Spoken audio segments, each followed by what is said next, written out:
Hi, I'm your host, Jürgen Strauss from InnovaBuzz, and I'm really excited to welcome to the InnovaBuzz podcast from near Lake Tahoe in California, the USA, Brent Freeman, who's the founder and president of Stealth Venture Labs and a serial entrepreneur who's passionate about using business to generate both profits and social impact. Welcome to the InnovaBuzz podcast, Brent. It's a great privilege to have you as my guest. Thank you so much for having me here. I really appreciate it. I'm excited to chat.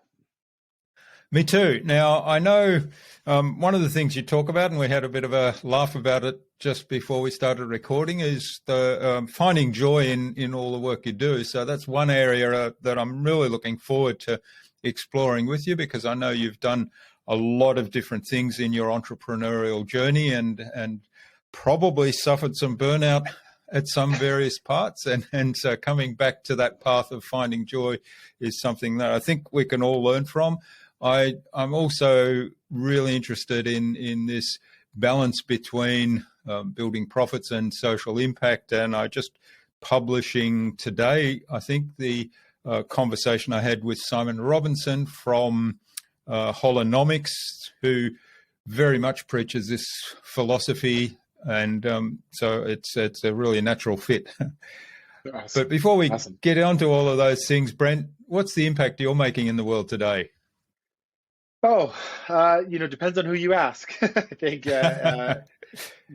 for me, the way that I view impact is that can I have a positive impact on the trajectory of somebody's life to be able to go and live the life that they were destined to live, whether that be kids that live in disadvantaged areas, low-income areas across the United States, that we teach entrepreneurship, e-commerce and digital marketing through various means, and help them overcome their circumstances or maybe their societal area that they were born into to create a way out, all the way through to I have a staff of about 40 people in my day-to-day company, and how we treat our team members and help them with their healthcare, make them feel appreciated and loved in the workplace, so that they're not running at a constant stress of chronic cortisol in fight or flight with their amygdala triggered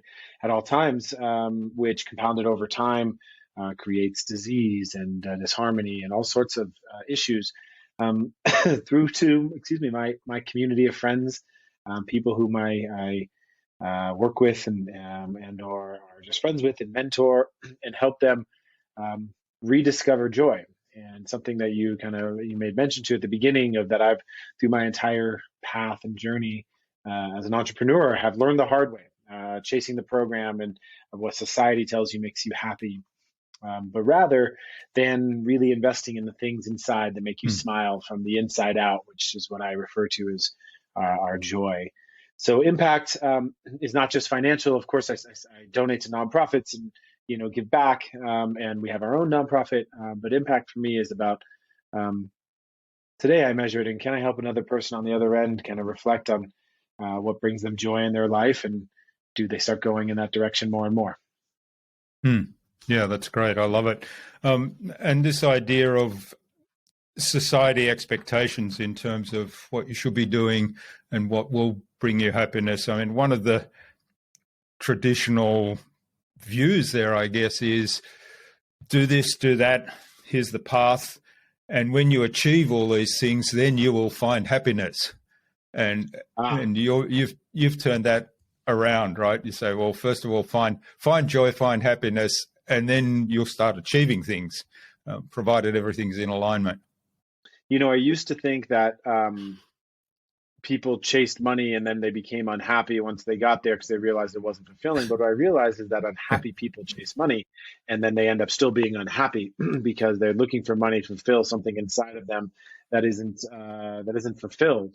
And I've been there and I've done that, and I've gone the full cycle, chasing money and making money and losing money and thinking that it's going to make you whole. And, don't get me wrong, being poor and broke is really difficult too, but it doesn't mean that you can't be happy. And what I've found through the trials and tribulations of clinical depression and sadness and antidepressants and suicidal thoughts and all of these craziness things where I had chased the material things or the successes that society told me would make me happy. And then when I got there, Mm. I actually was more hollow than I had ever felt before. It made me take inventory of why and how, and forced me to get perspective on what it was that I was doing in my life. And when I started to like really take this happiness inventory, this joy inventory that I now call it, I started to realize the things that made me smile from the inside out actually were things that I weren't doing anymore because I was too busy chasing the other things, Yeah, the yeah, recognition, the money, the prestige, the company, the exit, the whatever, right? The house, the marriage, all the different things. But the things that were actually joyful for me weren't difficult. They weren't hard. They were little things like watching a sunset. But somewhere mm. along the line, I had got too busy. I only lived a couple miles from the beach at the time. I got too busy to go and watch the sunset. Yeah, And I couldn't make time for it. And you start to take those small decisions and you compound them over time of self-sacrificing things that bring you joy and happiness for the other things that are supposed to. And it ends up in the 30% clinical depression statistics that you have in the United States. And when you get to mm. entrepreneurs, it's more like 60%, maybe higher. And you start to realize that we have a pandemic in our own right of people losing touch with the things that truly make them smile from the inside out. And so my own journey through the trials and tribulations of entrepreneurship and chasing and getting married and getting divorced and having all the things and losing all the things and all of the everything in between allowed me to realize that it's the connection back to really our childhood self of the things that Mm. bring us true joy, and then the daily habit of investing in those things, small Yeah, could be, daily over time, creates a compounding effect of happiness. And I call it the ROJ, the return on joy of sure. that compounding effect over time. All of a sudden, you start looking around and you realize, wow, this is amazing. I've created a life Mm. where I'm happy. It may be that the funny thing and the paradox kind of the universe is that the more that you slow down and invest in these joyful day to day things, Mm. the more it feels like a distraction at first. Yeah, But over time, it actually is the thing that expedites and speeds up the law of attraction of bringing the other things that you were maybe chasing before. But due mm. to the energy of chasing, either pushed it away from you farther or it wasn't really what you wanted in the first place. That's right. It allows you to allows the mind to quieten down and unconscious stuff bubble up that brings new ideas and new thoughts and also clarifies where your focus should be. Yeah. Yeah. I was reminded as you're talking there, I was reminded of a story I heard. I don't know if you know this story. It's a parable about a Mexican fisherman, and he's there on the beach just coming back from his daily fishing trip with his catch. And there's a guy on the beach that's a consultant for McKinsey or somebody.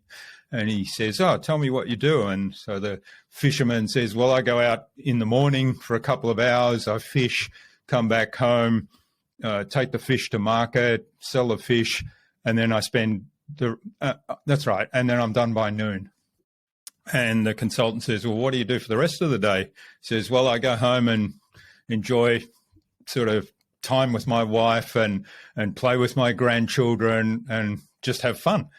And the guy said, "Well, have you ever thought of going out fishing in the afternoon? Because, you've obviously there's lots of fish there. You could bring back twice the amount of fish and then earn twice the amount of money."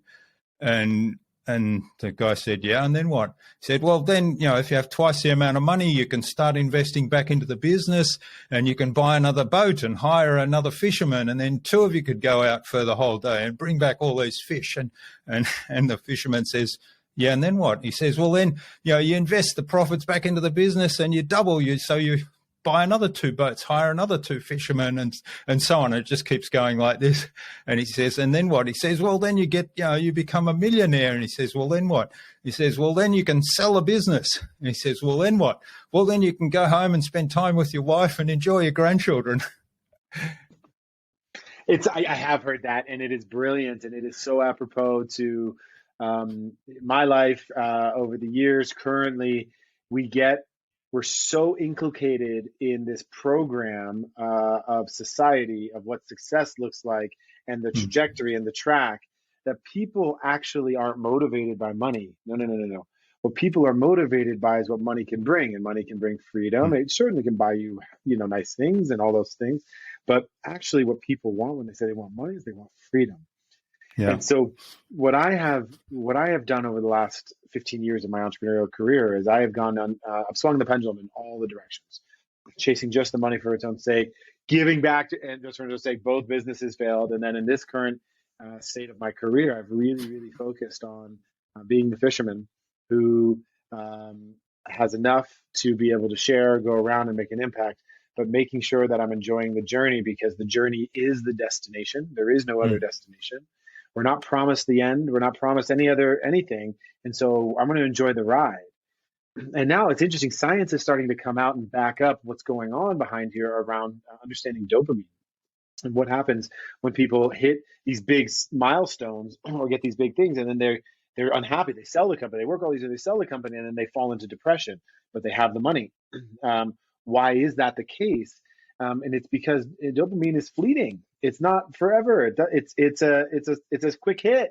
And so if we can learn how to, along the way, find joy in the unenjoyable, the seemingly unenjoyable, to say, wow, that was a hard day, but you know what? I really liked how I did this. So I really am excited about this little piece over here. Yeah, there's a lot going on and what's happening, but if I can find some joy, we start to enjoy the ride. And the irony around all of that is that the universe is just built of just vibrations, right? It's just us talking here, the internet, it's all vibrations and frequencies, music, right? All of it is just frequency. Just because you can't see the internet or see music doesn't mean it doesn't exist, right? Color is just frequency.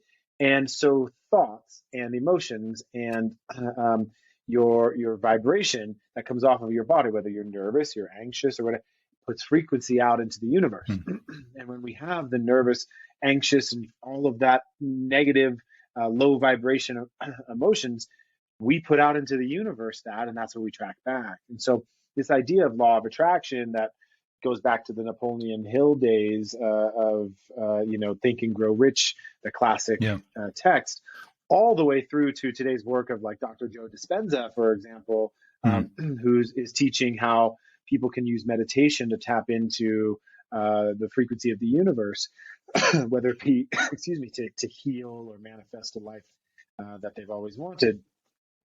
It is really just centered around how do we understand that Mexican fisherman is success, and when is enough, and how the hard part is the pressure, the outside pressure that comes in to say the McKinsey consultant on the beach, they're on vacation, and it can easily get caught up and say, yeah, I'm going to grow. And wouldn't that be great? And so the hard part is understanding when is it achievement? When is it ego? When are we already there? And how to take inventory of those things. And then it's the compounding daily actions, the mindful piece of it, the piece of investing back into. So going back to the joy side of it, I do an annual practice, what I call my list of joy. And I go through, it started out the first year with only like 5 things because I was so removed from things that brought me joy. Now it's somewhere over 200. And what's interesting is the 5 things were pretty big things at the time. It was like sunsets were one of them, going to Italy, it's a passion of mine, speaking Italian, being with my family, right? And these big items. Now, the more in touch with joy you get, the more joy you become in touch with. And so now things like fresh fallen snow, and just watching. I live in Lake Tahoe, and so watching just the snowflakes come down. It's a really small thing, but if I could just easily blast through my day and never take notice of that, or I could stop, take a look at that, and say, "Wow, how amazing is that?" And that's an investment in joy. And the more we become aware of it, and the more we invest into it, the more our energy goes into that direction. The happier we become, to where we get to that point where the McKinsey, consultant on the beach comes up to us when we're the fishermen and say, why does that matter? And why does that matter? Yeah, so I can get back to where I am now, right? I'm already there. The journey is the destination. So yeah, it's a beautiful story, and I think it's perfect for kind of how I live my life and my philosophy. Yeah. Yeah, I love what you said there about the list of joy and finding joy in the little things, because one of the things I guess that does, if we're aware of little things that happen all around us every day, that actually bring us joy. And if we're aware of them happening and pay attention to them happening, then even if we're having a tough time, we can still reflect back on that and say, well, this thing that happens every day that brings me joy, I noticed it today, so therefore it brought me joy. So That's it. What you focus on creating. mm, And, that law of the universe of, where your focus goes, your energy flows, what you focus on expands. There's many different ways to say it, but the way I like to put it is what you focus on creating, because I believe we're creators.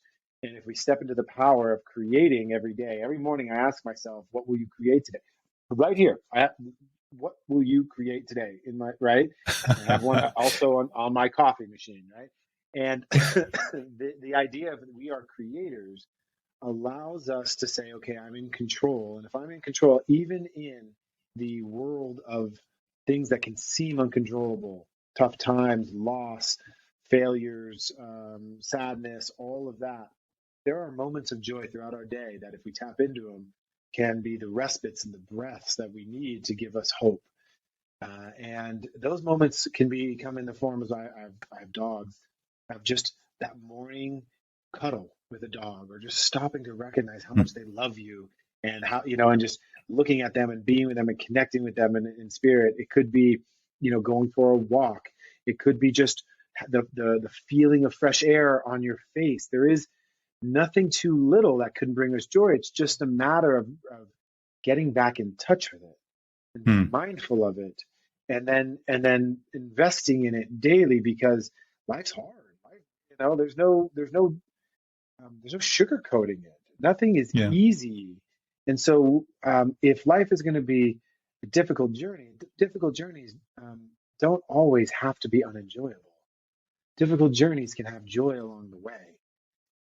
And also, to kind of dovetail on that, I have found in my life that my biggest hardships, and really any hardship I've been through, there's been many, losing my mom when I was 7 years old, and business failures, and divorce, and deep clinical depression, and suicidal thoughts. And I've been through lots of ups and lots of downs.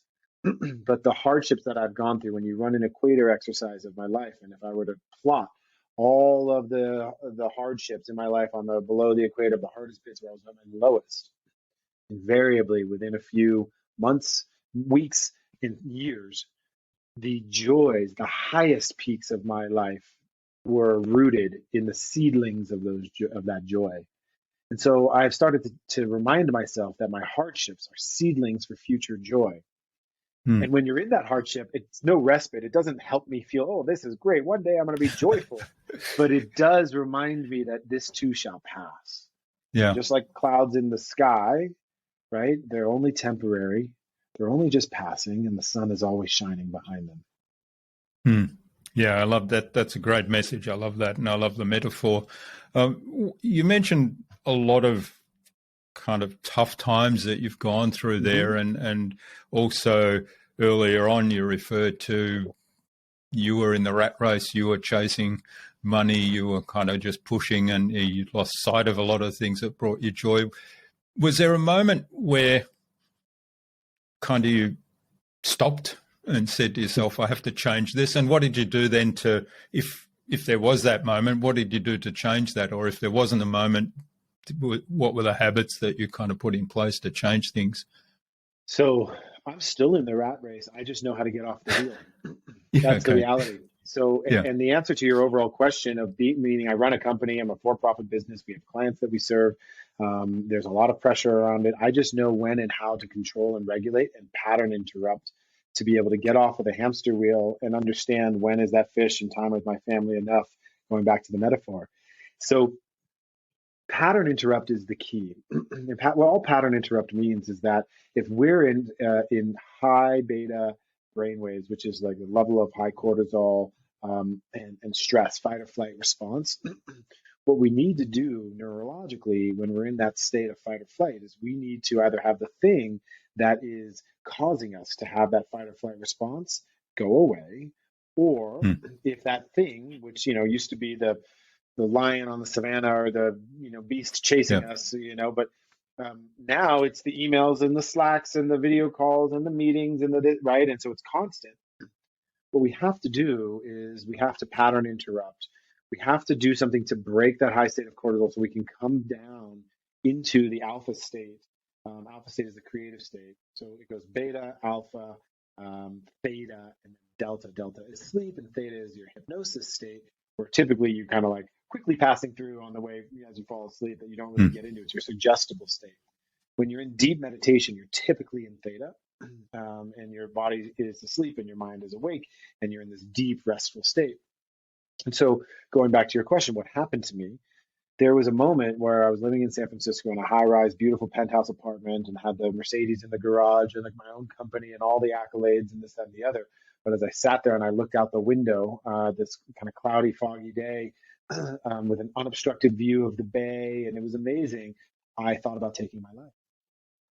And I had never had that before. I'd had some depression, but I was going through a divorce. My heart was broken. Business partner breakups. The business was going through some serious challenges, and I needed to pivot and change. I was overweight, and I was chasing all the things, and I had all the things, but nothing was working out the way I wanted it to, and I wasn't happy. And there I was thinking about maybe it's better if I end my life.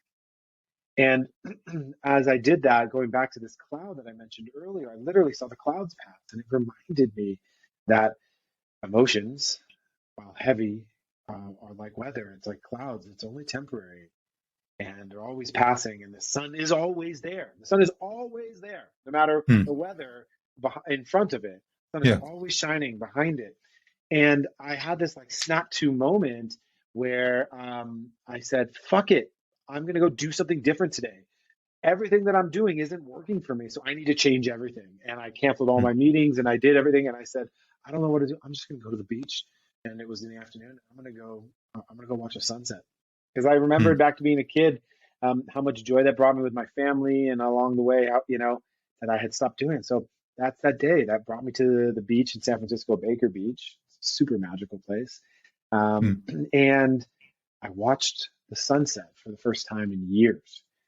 And as I sat there watching, the sun go down, I burst into tears, and I started cathartically releasing all of this pent up chase into this relaxation of like, holy crap, how have I gone so far off of what brings me joy?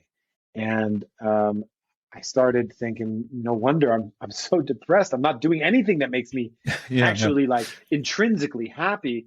And then I started thinking about, and that's the day that I started the list of joy, other things that bring me joy. And I sat down and I couldn't remember other things, and it was really sad.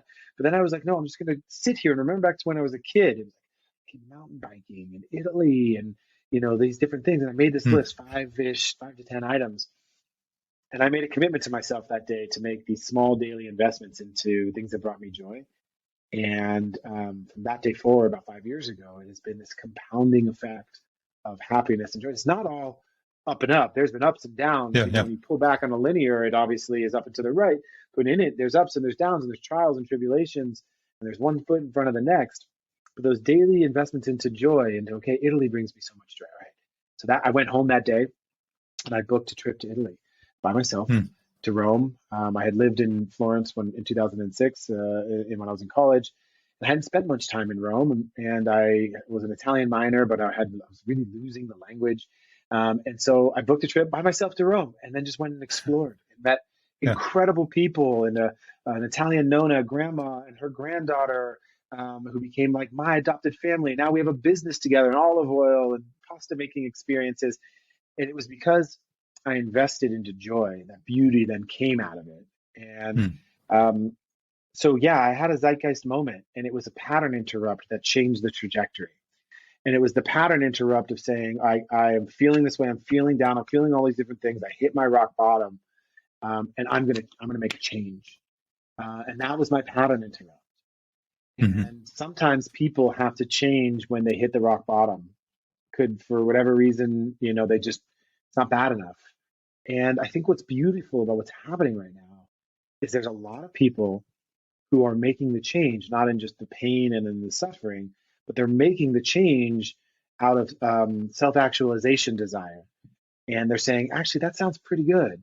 I like to do some of that. I don't need to be suicidal looking out a Yeah. window, or be going in bankruptcy or into, some sort of, alcohol, whatever that, rock bottom is for different people. It typically catalyzes change. Beautifully, what's happening right now is there's a lot of enlightenment going around. People saying, yeah, that sounds pretty good. I'd like to do it Hmm. that way. Yeah. Yeah. Make the change before you Yeah. get down the dip, change it halfway. Mm-hmm. So, so you have this quite long list of joy now. What's your go? So I'm guessing that's your go-to. Tell us a little bit about if you're in a situation where there's deadlines to meet, there's pressures coming on, there's 1,000 things to do today, and you can only do 10 of them. How do you bring that pattern interrupt to bear? You're describing my current reality. So I am in that crunch time on the career side of things. A lot of stuff happening. I'm working those very long hours, and there's way too much to do and not enough hours in the day. A lot of stress, a lot of pressure, and a lot of performance things that need to happen. So what I do is I have a morning orbit and an evening wind down routine that help me stay in that investments of joy. And I'm also very focused on the fundamental items. So, like in sport, it doesn't matter if it's basketball or football, or it doesn't matter. Every great athlete has great footwork, the great fundamentals. That when Mm. it comes down to it, they use those footworks and fundamentals to help them push through a difficult time, or in the last period or quarter or whatever it may be. And so I view when crunch time happens, that's actually when my footwork and my fundamentals come into play. And that's my morning orbit and evening wind down routines, which have joy embedded into them. And it's not like, yay, I'm so happy. And this, like last night, I was destroyed, tired, but I took time to invest into my relationship with my girlfriend, to spend quiet time together on a place in our house where there's a beautiful view we call Life TV. And Life TV is the big windows, and we sit there and we talk and we connect and we go into spirituality, and we just have these moments of connection together, right? And my wind down routine starts at about 7 p.m. And then I'm in bed by 9:30. I'm wearing blue light blockers to make sure that I can have my melatonin production happen naturally. I've shut off my email. I'm not on my computer. I'm typically not watching television. And I am working. I've dimmed the lights in my house. We either have candles on or they're soft. I'm not eating past about 7:30. So my body time to digest. And so by the time I get into bed, I usually fall asleep within 3 to 5 minutes, typically. Mm. And then when I'm sleeping, you get your best sleep between your first kind of 4 or 5 hours of sleep is when the deep sleep happens. And so if I wait until about midnight, typically I lose my deep sleep. And so I get my deep sleep typically between 9:30 and 1 a.m. And then you kind of go into lighter sleep and REM sleep as you start to wake up. And I wake up with no alarm. I go to bed early enough to wake up with no alarm. And I'm up between 6 a.m. and 7 a.m. When I first started this, it was centered around, I had actually really had to have like a backstop alarm just in case I overslept, Yeah, yeah. right? Because it takes a while for your body to reset its circadian rhythm, Mm. but it does it relatively quick. And then I wake up between 6:30 and 7, and I don't take a single meeting until 9:30 a.m. So by the time I wake up to the time I take a meeting, I am not at all. I haven't checked email. My email, all my notifications are off on my phone completely. I don't have Mm. any of those red crack cocaine looking things that are addictive.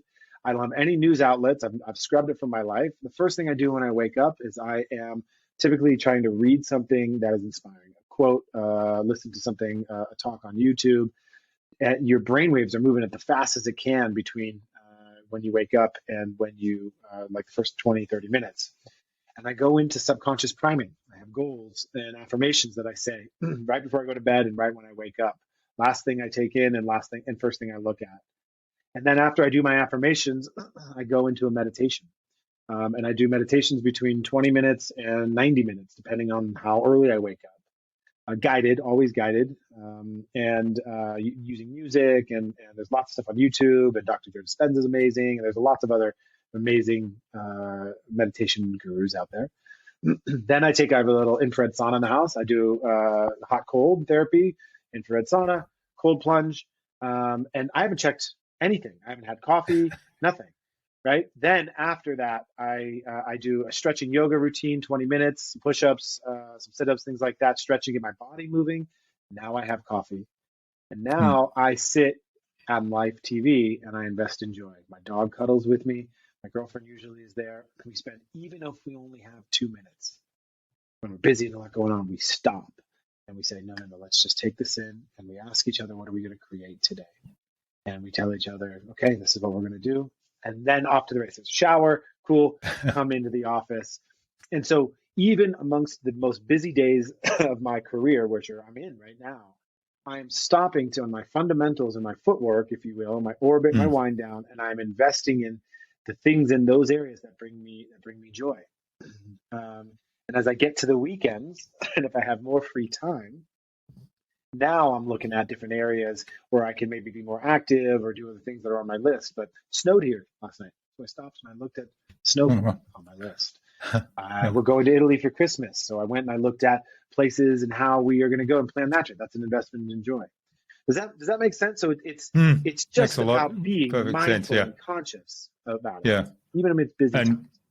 One of the key things there for me, I guess, is not letting the pressures of what's happening in the work environment, not letting that take over all your time. So keeping your time, your precious time, where you have your routines that are bringing you joy, that build those fundamentals, protecting those and keeping that routine going.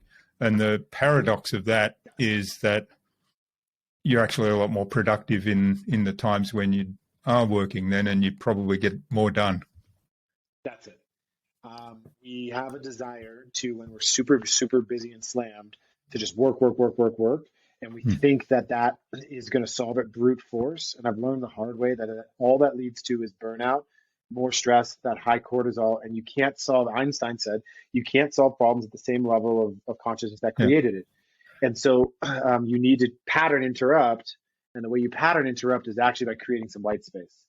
And in that, you are going to come against yourself in a program that says you need to work more, you need to work harder, the hustle and grind culture. And that's where the pattern interrupt says, nope, actually, I'm going to take this time to reset and rejuvenate. And of course, there is times where sometimes you just got to be heads down and crush. I mean, that is just sometimes the nature of the beast, but that leads to burnout, that leads to stress, that leads to depression and chronic disease and unhappiness. And so what I find, we've all had these moments where, oh, wow, I can't believe in the shower I came up with this, or I had this on the toilet. And it's because we're just in blank space. We're just in white space. So what I coach my team on, and what I really live myself is the investment in the white space is an investment in the answer. And sometimes it feels counterproductive and paradoxical, but it's actually, that's what I said, the paradox of the universe is the more you slow down, the faster your dreams come true. Yeah, I love it. And for me, combining that white space philosophy with something that does bring you joy, like I know my regular listener will know that for me, a lot of that is bike riding or taking photographs. So I can go out and everything else just melts away almost, particularly when I'm photographing. I'm just so focused on what am I trying to capture here? What am I trying to create? What image am I trying to portray? How am I trying to portray that? What story am I trying to tell with that image? And everything else just melts away, and I can go a whole day. Actually, I have gone a whole day, and all of a sudden I realize, hey, the light's fading. It's the end of the day. But as you say, that's that white space, and usually I come back refreshed. I come back full of ideas, and whatever I do from there on in is just so much more productive. That's it. You are in flow state when you're doing that, and you are what's happening neurologically is your brain is going from these high beta brain waves of cortisol and stress, or even mid-range or kind of low beta, which is just straight consciousness. You're in alpha. It's flow state. It's where athletes are when they're skiing down the hills, or you when you're in photography. I too, photography is on my list of joy. It is something that I grew up doing. I had a camera in my hand before, I could throw a baseball. And my father's a cinematographer and director of photography. Oh, wow. So I grew up, doing that. And I have the same passion as you. So for me, photography, I have the beautiful cameras and I can do all the different stuff and plan out a big trip and I'll be in flow all day and I'll love it. But for me, the magic too of things like photography is you can take a little thing like this and I can just go outside in this beautiful, snowy weather and find something. And just by even that small, I don't have time to go and do a photography trip or go and shoot this. I can go outside, exactly. I can take a walk and I can see something, I can find something and I can have that small expression. And it's like a neurological exhale where your body is like thanking you, right? Because we're not meant to just grind all day on work for ourselves or other people and do that. We are so much more complex than that, right? We're spiritual beings having a human experience, and we forget that sometimes. We get really locked into of like, our 3D world. So for those of you that were listening there and not watching the video, Brent just held up his smartphone there, pointing out that we don't necessarily need to own our expensive camera gear, or do we need to have it with us all the time? Because for me, I ditched my SLR film gear some time ago because it was just so heavy to carry around, and I found it was in the cupboard most of the time. And that's when I started taking more and more photographs with the smartphone, because exactly as you said, we have it with us all the time pretty much. And my last two smartphones I've actually purchased with the criteria of it has to be the one with the best camera. Everything else is not important. Yeah, same. And and look what happens too when we start to dial into things like that, the smile on your face, the passion in your voice, right? And you and I could geek out on the photography side of things, and what happens is people, I keep referring to the program, and we our brains are really neuroplastic, but by the time we're about 30, 35, the way that we've been programmed by society, our family, media outlets, work, friends, college, career, it becomes kind of ingrained. Think like a rut in a road that a wagon wheel goes on, and it's kind of like that's the road.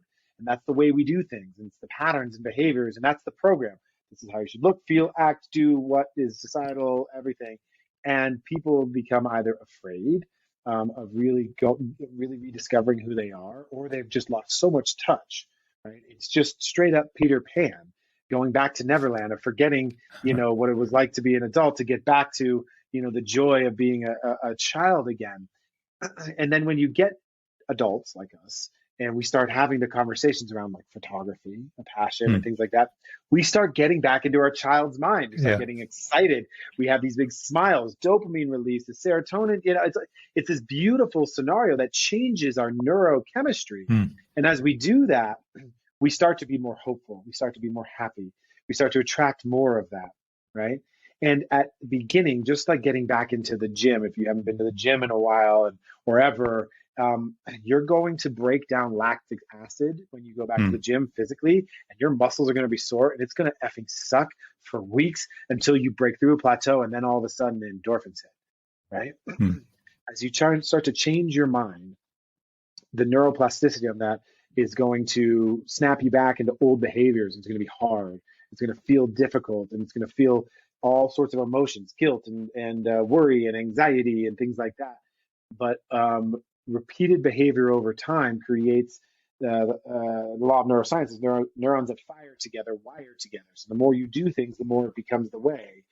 And we're in a really interesting space and time now where meditation is helping people be able to rewire, to be able to kind of create a blank canvas and rewire a lot of their old patterns and behaviors, and then even into psychedelic therapy. of people, war veterans coming back from war, using psychedelic therapy to help them cure PTSD Mm. in ways that traditional pharmaceuticals hadn't been able to. Yeah. And Michael Pollan wrote a really interesting book called How to Change Your Mind that covers a lot of this. Mm. And it's just we're just living in a really interesting time where science is starting to back up kind of what we're saying here around why it's important and not a waste of time for you to go out and do that photography and what that Yeah. does to the other parts of your life. Mm. Yeah, I love it. All right. Well, this is fascinating, and if we go down the photography path, as you say, we could probably talk for hours. Well, I think it's a good point now to move on to the buzz, which is our innovation round. Great. It's the same 5 questions I ask of every guest, and the idea is you'll give us some answers to inspire the listener to go and do something awesome today. Not that you've already given us plenty to inspire us to do something awesome. Great. Yeah, So, let's do it. Probably the answers are already in our conversation, but we'll just recap. So what's the number one thing anyone needs to do to be more innovative? Slow down, take that white space, invest in joy. Yeah. Yeah. Love it. I thought that might be the answer. Yeah. But it was good to recap. Yeah. Yeah. All right. And what's the best thing you've done to develop new ideas? It's the same answer. I've invested into joy, and I've created that white space. I've invested in that white space, and I am an avid listener. I'm dyslexic and I have ADD, so reading doesn't work for me. Books, and I listen to Audible books at 2 or 3 times speed while walking. And I've read about 300 books or listened to about 300 books in the last 5-7 odd years. Whereas prior to that, maybe it was 3 books I read. and so by using Audible or another, any of these sites that read books aloud, it gets me out of my surroundings and problems. I'm physically moving. I do it when I walk. And it sparks new ideas and allows me to think differently to create that white space. And then just taking time, whether it's being in nature, going for a walk, quiet, traveling, that stuff is really important to give my brain the ability to come down out of the fight or flight. Excellent. And yeah, I'm impressed that you're listening to 3 times. I'm up to about 2.2. Sometimes I have to. Pretty good. Sometimes I have to slide down. Depends on how quickly the reader is speaking. Yeah, I'm with you on that. When it's at 3, you are speed listening, and I really have to. I can't do it while sitting. Actually, I have to do it only while in motion. Somebody told me, I don't know the accuracy of this, we'll have to check it. Somebody told me, again, don't know the accuracy of this, is that there is properties when you're moving that your bone actually conducts sound to help you hear and digest more. I haven't looked into it. I thought it was a fascinating concept, but can't tell you the validity of it. Excellent. All right, we'll explore that some more. I know there's some headphones you can get that actually sit on your temples, so that they're specifically for sports, and they go through the bone vibration so that your ears are free to hear what's going on around you. There you go. That might be it. That might be it. Yeah. All right. Now, what's a favorite resource you use? Well, Audible, again, is a massive one. I'm a part of an entrepreneur organization, EO, and we have a group that it's a worldwide organization of 15,000 entrepreneurs worldwide, broken into local chapters, and then broken down into small forums where we meet 5 to 10 people every month. And it's a group of people who just understand your challenges as unique, as an entrepreneur is. And so the resources there inside of my peers of sharing and getting experience shared to not feel as alone is massive. When it comes to, continued education, 2 things. So what I do on Audible is when I'm listening to a book and anywhere in that book, they recommend another book, I immediately go buy it, download it. And so I kind of use that as my next recommendation engine, because typically when they're mentioning it, it's adjacent or, inside of kind of what we're doing. So that helps me build my library, and I continue to listen and read. I also listen in the mornings when I'm doing my morning stretching and yoga and kind of a little bit of a mini workout routine. I listen to YouTube on YouTube Premium, so there's no commercials or any of that stuff, which is annoying. And I listen to these 15-minute interviews, typically 15 to 20 minute, anywhere from Tom Bilyeu to Ed Milet to Dispenza to, I mean, anything in between. Oprah, Tony Robbins, doesn't matter. Sadhguru, I don't care. I go in and I listen to them as I'm doing this movement on some topic, and it just sparks ideas. It's nothing having to do necessarily with what I need, but it gives me thoughts, gives me ideas, allows me to connect my own dots in there. And I'm not on YouTube watching cat videos. I'm on YouTube watching inspirational videos. Yeah. Wonderful. Yeah. Well, there's lots of. I mean, it really strikes me as you're seeking out every opportunity to learn and expand your horizons and grow, which I think that's really key. That's the abundance mindset. There's information there. There's people to connect to that know something that we don't, so we can always learn. Yeah, very much so. Very much so. Excellent. All right. Now, what's the best way to keep a project on track? The first thing that came to mind was have good people around you to help you with it. And to keep a project on track by myself, it's having a really clear vision. So I operate under the philosophy and the framework of if the what and the why are compelling and strong enough, the how follows. And so if the what and the why are compelling and strong enough, keeping a project on track is just part of the how. Okay, great. This is what we want to do. How do we go and get it? Whether we don't have enough money, let's find the money. If it's compelling enough, you will find the money. If we have the money and we want to do it, okay, how do we budget that money? And so to keep a project on track, it's about being honest with yourself around where your strengths and weaknesses are, trying not to take on too much yourself, having a really compelling what and why and a vision, right?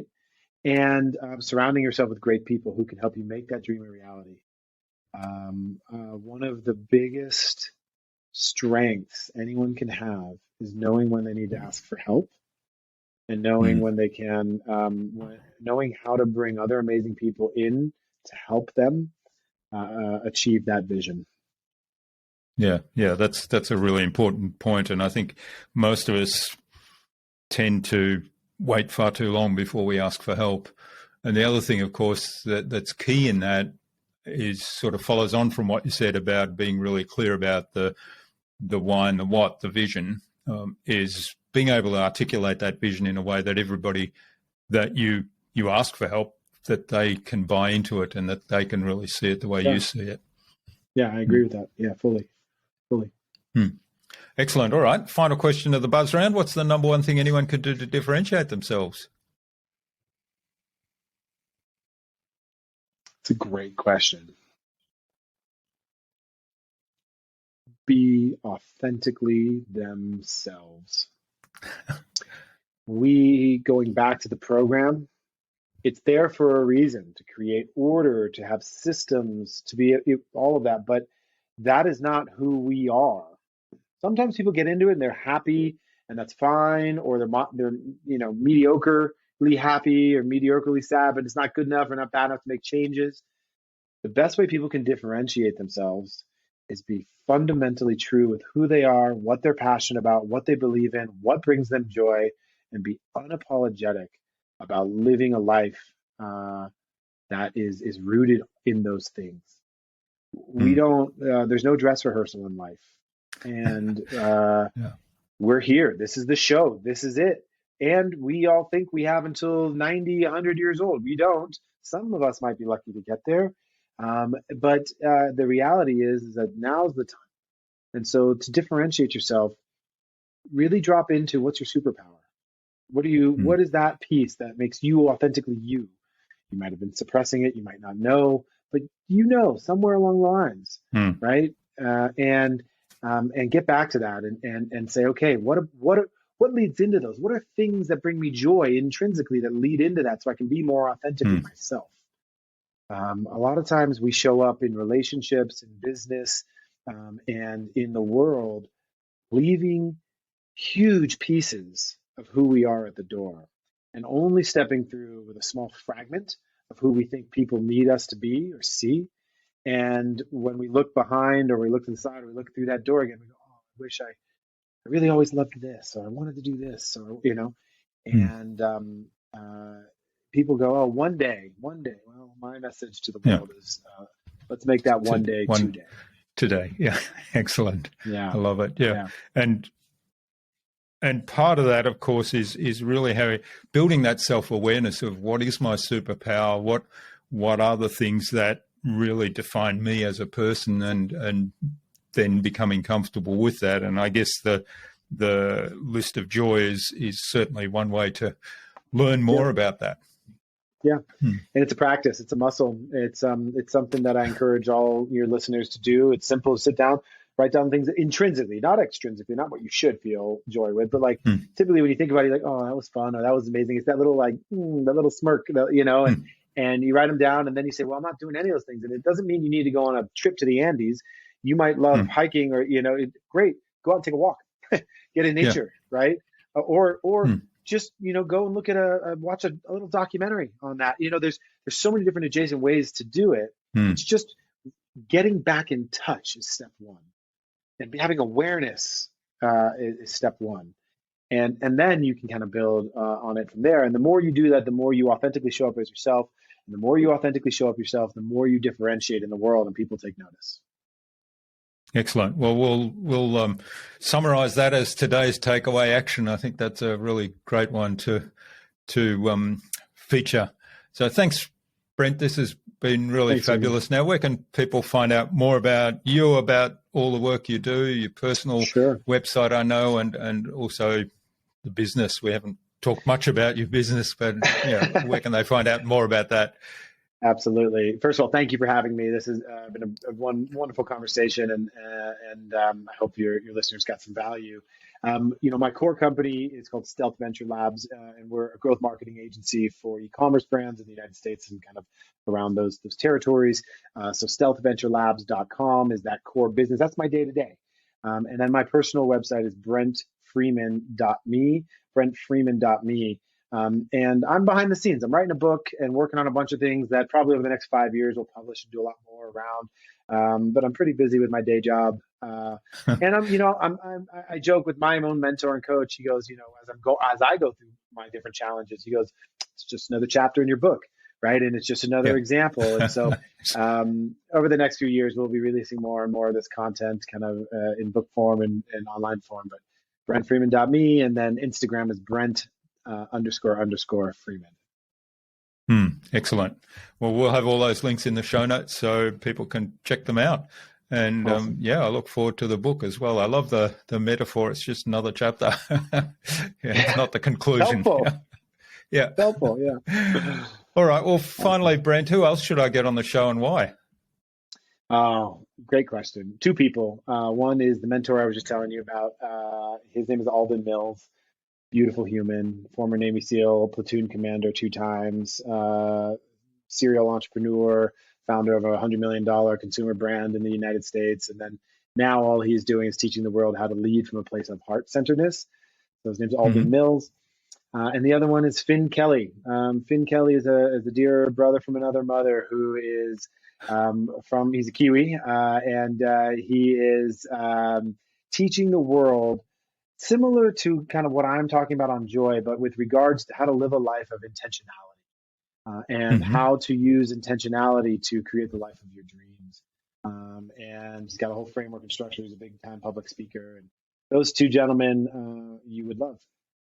Excellent. Well, we'll get you to introduce us to both Alden and Finn, and we'll reach out to them and begin the process. Well, thanks again, Brent.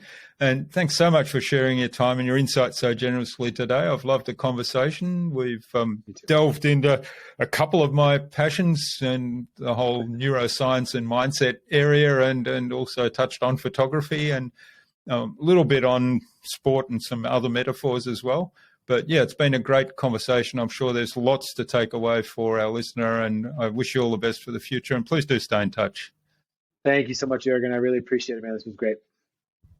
Bye.